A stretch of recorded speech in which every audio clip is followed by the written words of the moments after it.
मालक, पूरी हवेली छान मारी, कोई भी नहीं है। आपका वहम होगा सरकार। और वहम नहीं है, जो आरती से रकम लाए थे वो भी मेरी अलमारी में नहीं है। माही के बाबा, वो माही कमरे में नहीं है। कहाँ है माही? पता नहीं, ये खत उसके कमरे से मिला है।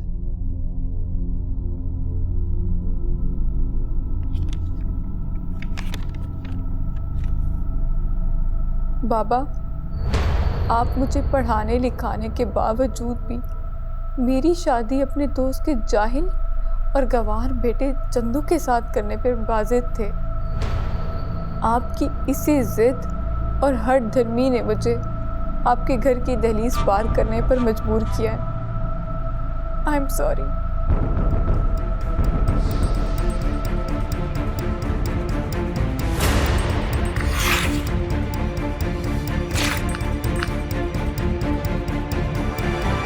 क्या लिखा है इसमें माही के बाबा?